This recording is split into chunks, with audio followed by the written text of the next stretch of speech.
Bruce, as a screen tough guy, you're going to have to suffer what all movie heroes suffered. Challenges from exhibitionists and nuts asking you to fight, challenging you to fight. It's already begun to happen, hasn't it? Yes, it has.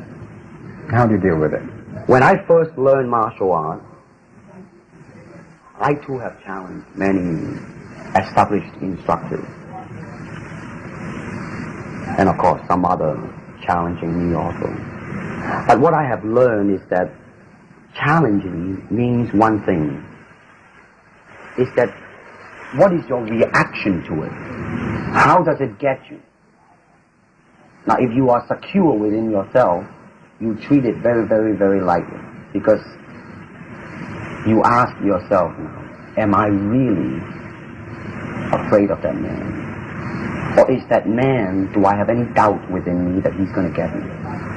But if I do not have such doubt, and if I do not have such fear, I would certainly treat it very lightly, just as today the rain is going on strong, but tomorrow maybe the sun is going to come out again. I mean, it's like that type of a thing.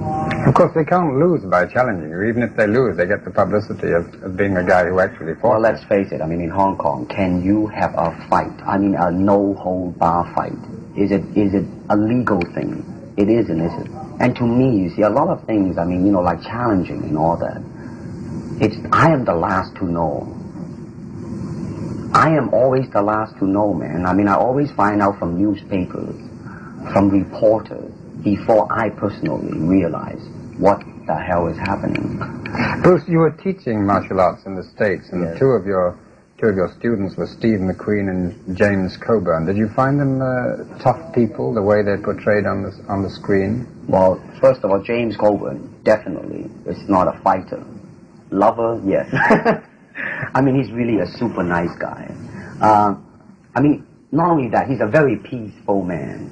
He learned martial art because he finds that it is a very, very, it is like a mirror to reflect himself. You know what I mean? I mean, like, I personally believe that all type of knowledge, I don't care what it is, ultimately means self-knowledge. And that's what he is after. Now, Steve is very uptight. Steve is very high-strung, you know. Now, Steve, he can be a very good martial artist. But I hope that martial art would cool him down a little bit. Maybe make him a little bit more mellower. And be more peaceful, like Jim.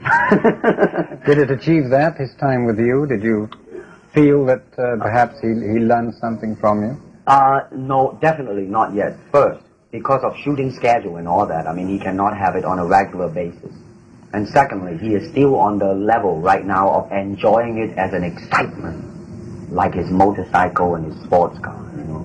Some for release of his whatever, anger, whatever, you name it. Bruce, how much of your screen personality is really you? I mean, you teach martial arts, so you're obviously very good at it. But of course, teachers are not always the best exponents or practitioners. Right. Are you able to take care of yourself, would you say? I will answer this, first of all, with a joke, if you don't mind. Oftentimes people come up and say, hey Bruce, are you really that good? I said, well, if I tell you I'm good, probably you will say I'm boasting. But if I tell you I'm no good, you know I'm lying. But, alright, going back to be truthful with you. Let's just put it this way. I have no fear of opponent in front of me. But I am very self-sufficient. That they do not bother me. And that should I fight, should I do anything, I have made up my mind, and that's it, baby. You better kill me before. Bruce, in The Big Boss, you play a man who's very slow to anger. Yes. He's shy, diffident. You even stay out of fights in the early scenes because of a promise you made to your mother. Yes. Is that a little bit like you, or is this just a screen personality? This is definitely a screen personality, because as a person, one thing that I have definitely learned, and my life, it seems like it's a life of self-examination and self-peeling of myself bit by bit, day by day, is that I do have a bad temper, a violent temper, in fact. So that is definitely in some people that I am portraying, you know, not Bruce Lee as he is. Well, as well as being an exceptionally successful film in terms of finance, it grossed more than any other pictures ever done in Hong Kong. The Big Boss does show some very explicit sex scenes, doesn't it? What's your reaction to being in bed with a lovely young movie star in front of the whole studio crew? Does it intimidate you? Does it worry you at all? Well, it certainly would not intimidate me, I can tell you that. Well, it's all right as long as the script justifies it. But I definitely do not agree to put something in there just for the heck of it, because it is an exploitation, you know. Like, for instance, when I start shooting The Big Boss, the first question was asked, hey man, how many thousands of feet of films, my English is getting terrible now, is it gonna be? My reaction is that, first of all, why do I start fighting?